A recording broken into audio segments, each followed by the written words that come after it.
por allí porque viene con una noción fresca de lo que viene ocurriendo y una visión desde todo punto de vista, desde el punto de vista político, desde el punto de vista mediático, económico.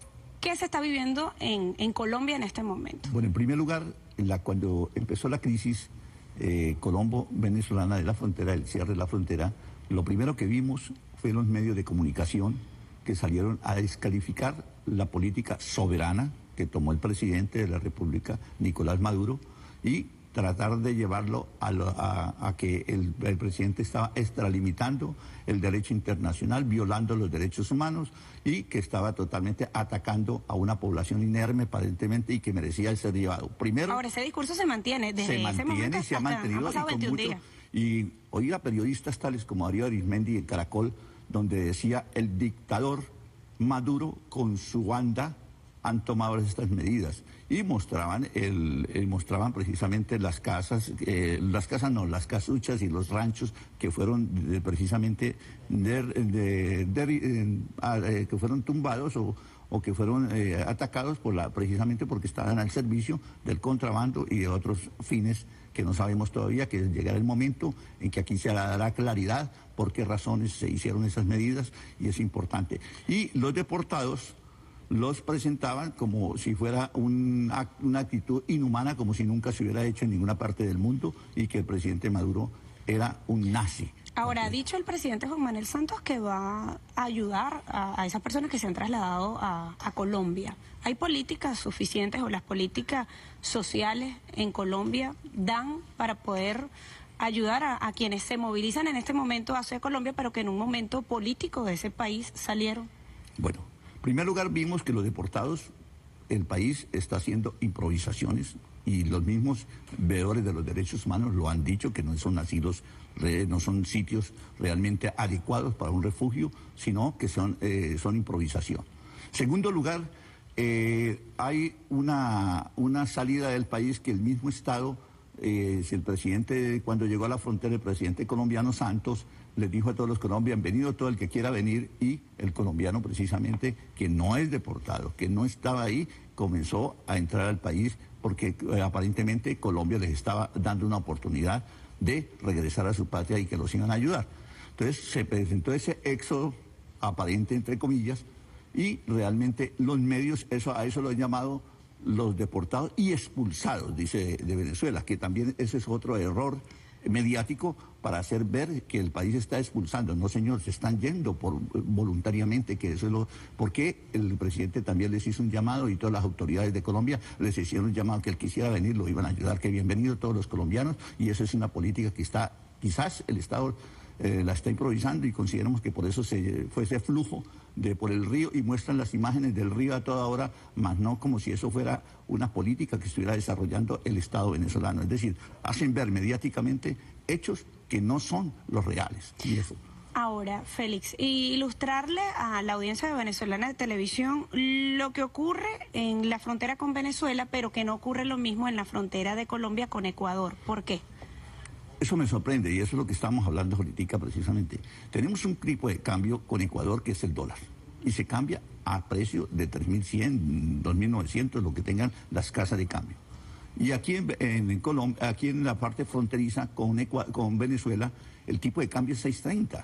Es decir, que se debería hacer 2 bolívares por un peso, más o menos a la relación de hoy en día. Y eso se daba inclusive hace 11 años, cuando yo migré aquí a Venezuela, yo llegué a la frontera y el tipo de cambio estaba 2.150 el bolívar, 2.000 el peso y daba un tipo de cambio 0.92, 93, 95, fluctuaba entre eso y ese era el tipo de cambio oficial que había. De un momento a otro, las políticas colombianas comenzaron a tomar el tipo de cambio, no el dólar oficial, sino el dólar negro. Y eso afectó a que negreara toda la economía venezolana, y eso ha sido una política que no explicamos cómo, cuándo y dónde, en qué momento, bajo qué facultades legales se les está utilizando esa política, que el Estado colombiano nos debe una explicación bastante satisfactoria sobre ese tema, cómo se llegó a ese dólar negro cuando la frontera debe tener un dólar oficial de 6.30 frente al dólar y con relación al peso No hay ninguna autoridad colombiana, usted que estuvo en el vecino país, que reconozca la situación que viene ocurriendo y la decisión soberana que Venezuela ha asumido a raíz de todos los inconvenientes que se han presentado en la frontera colombo-venezolana desde todo punto de vista, contrabando de extracción, el tema económico, paramilitar, es decir, toda esa situación. Si analizamos la reunión de los cancilleres en Cartagena, vimos que cuando Venezuela puso las cartas sobre la mesa, el Estado colombiano comenzó a retrotraer las políticas. El ministro de Hacienda dice que es problema, colombiano dice que es problema de la política venezolana, económica venezolana, que ellos no tienen nada que ver. Inexplicablemente lo dice así. Y en cuanto... Es evadir responsabilidad. Claro, eso es una forma no clara de decir, es esto, este es el tipo de cambio. Los colombianos que vivimos acá no podemos enviar dineros inclusive a nuestras familias porque el tipo de cambio es demasiado desfavorable y estamos huérfanos y creo que tampoco las remesas no las pudimos volver a enviar, no pudimos volver a cumplir. A veces muchos colombianos viven acá y tienen cargas inclusive económicas que tienen que cumplir con la familia que quedó allá y la familia que está acá, inclusive están en cursos, en procesos de alimentación de las familias allá. Esas cosas también también tiene que ser tema de la frontera y tiene que ser tema de esto porque realmente lo que deseamos, la Asociación de Colombianos, es que haya una política de Estado, de los dos estados, bilateral, que sea estable, que mantenga que todos los problemas de la frontera se diriman, se debatan y se le den soluciones para que no estemos en este vaivén de los intereses politiqueros del lado colombiano, que sabemos a quién favorece y que no quiere para nada una política sana y que eso es lo que deseamos. La comunidad colombiana aquí deseamos es eso, bienestar en la frontera, bienestar para ambos lados. Dice un principio del derecho que para que haya negocio tiene que ganar ambas partes, no puede perder una sola parte. Y eso es lo más, para que una estabilidad política de la frontera tiene que ser que ambos países sean gananciosos, sean estables y tengan una verdadera identidad económica, política, de seguridad y lo que corresponde, la seguridad.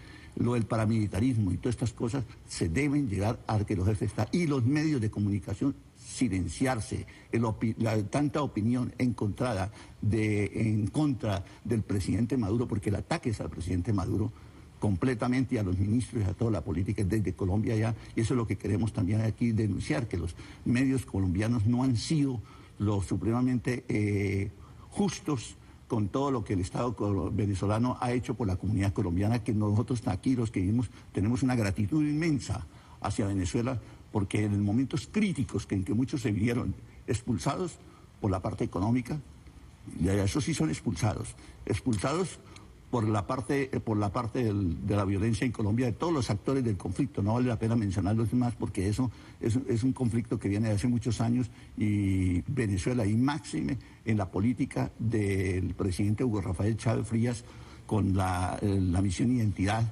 que quiso ayudar al colombiano y lo hizo, y efectivamente el colombiano, inclusive hemos tenido casos que la asociación viajamos todo el país diciendo a los colombianos, mire, les dieron una cédula amarilla con residente, ustedes tienen que comprar un pasaporte, tienen que tener la cédula nueva colombiana, y muchas personas en este momento perdieron esa cédula porque no fueron capaces de ir a Colombia a traer sus papeles de identidad, su cédula, su pasaporte y su visado.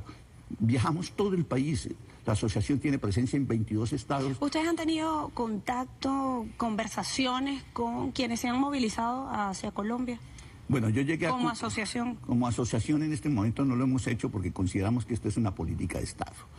Nosotros ponernos a meterle candela a un conflicto que lo deben resolver los dos presidentes, las dos naciones, como hermanas y como hijos de un solo padre. Ahora, ¿considera usted que existe la voluntad política del gobierno colombiano de reunirse con el presidente Nicolás Maduro, que hasta ayer a través de las redes sociales colocó así un llamado porque decía él debe haber un debate nacional e internacional por la construcción de una frontera de paz? Usted, que viene del vecino país, ¿hay voluntad política? Bueno, por toda mi apreciación personal, ¿no? Todo lo que yo he visto y puedo recabar y puedo analizar, el Estado colombiano, una verdadera disposición de enfrentar la crisis con todos los temas, yo creo que no. y por eso ha sido la demora. Si ya está proyectando una emergencia económica, quiere decir que ellos van a enfriar un poquito los temas o no tienen las respuestas adecuadas que exige Venezuela y por eso se han demorado en sentarse en una mesa y ya ellos en la reunión de Cartagena de los cancilleres las cosas se plantearon. Entonces, si el Estado colombiano ha querido utilizar los medios de comunicación para dar respuesta, quiere decir que no hay una voluntad de Estado. Es decir, creemos que nos preocupa y que nosotros sí deseamos como comunidad colombiana que esto se solucione entre los dos países de la mejor manera. Ahora, la canciller María Ángela Holguín, quien estuvo reunida con el secretario general de la Organización de las Naciones Unidas, dice que sí existe la voluntad de conversar, pero que en este momento no se ha hecho porque la situación está complicada.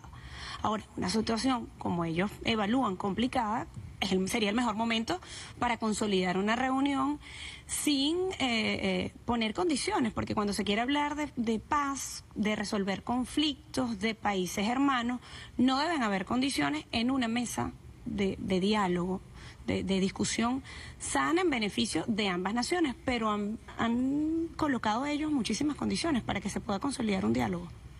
Los hechos de la frontera son evidentes, están todas las circunstancias dadas. El país que tiene en este momento, como decimos, el balón servido es Colombia. ¿Por qué? Porque Colombia tiene que buscar, y no le veo, como tú dices, no veo una política que ellos estén interesados en debatir todos los temas. Ellos querían tocar, pienso yo, no conozco en detalle, pienso que ellos están tratando de tomar ciertos temas y no tomar todos los temas de la agenda que se ha propuesto. Colombia, como siempre, eludiendo, yo creo que el gran problema es... ¿Cuáles temas han tomado ellos? Pues yo considero que el tema económico para ellos no quiere nada y es el tema fundamental de Venezuela, el económico, para empezar a hablar. Que eso es lo que he entendido y he oído de las dos partes, y en Colombia el tema económico ellos no lo escatiman. ¿O no está en agenda para ellos? No está sin agenda, considero yo, porque ellos consideran que con el ataque económico a Venezuela le están haciendo un favor a la oposición. Vamos a hablarlo a política internacional. El gobierno colombiano es un aliado en este momento de la oposición venezolana y en este momento está haciendo todo para mantener, y ellos creen que la oposición está muy bien posicionada para ganar unas elecciones. Ahora, ¿no ha visto usted o no visualizó durante su estadía ya allí ese doble discurso, quizá no se mantiene una misma línea en ese discurso colombiano? De lo que viene ocurriendo en la situación en la frontera, parte desde el mismo momento en que se reúnen las cancilleres, tanto de Venezuela y de Colombia, la posición que asume en ese momento la canciller María Ángela Holguín y luego las declaraciones que se desencadenan de cada una de las autoridades colombianas. Bueno, es decir, y no solamente las autoridades colombianas, los políticos rodearon al presidente, cosa que nos tomó por sorpresa, pero eso se ve que ellos han tomado una posición eminentemente gobierno, políticos y todo para asumir este tema. Consideramos y esperamos que ojalá el presidente Santos reflexione, empiecen las negociaciones, porque mira, pasé por Cúcuta, me dio tristeza Cúcuta, 7 de la mañana, 8 de la mañana, 9 de la mañana, casi desolado las calles, cuando eso era un flujo de gente para todos lados, para toda la frontera, y las calles muy quietas. Es decir, el que va a sufrir es el cucuteño de a pie, el pueblo. Los grandes comerciantes, parece que la emergencia económica les favorece a ellos, mas no al pueblo llano, como decimos, el pueblo colombiano, que es el que está... Ciudadano de a pie. El ciudadano de a pie, el ciudadano el que realmente va a padecer y está padeciendo la crisis, ¿sí? Félix, nos quedan escasos minutos para despedir. Usted habla de conexiones entre el gobierno colombiano y la oposición venezolana de cara a un proceso electoral del 6 de diciembre acá en nuestro país. ¿Qué le hace pensar eso? ¿Qué vio, qué escuchó, qué análisis de la situación lo llevan a esa conclusión? Me hace pensar esto los medios de comunicación, que respaldan irrestrictamente las políticas del Estado y llevando, inclusive, llegaron a decir que el presidente Maduro tenía que ser llevado a la Corte Penal Internacional. ¿Mantienen esa tesis? Son tesis que realmente nunca estamos para una crisis que sea mantenida, es decir, y ellos están tratando de ir a todos los entes que se les ocurre, a la CIDH, a todas las organizaciones. Pero han ido sin pruebas.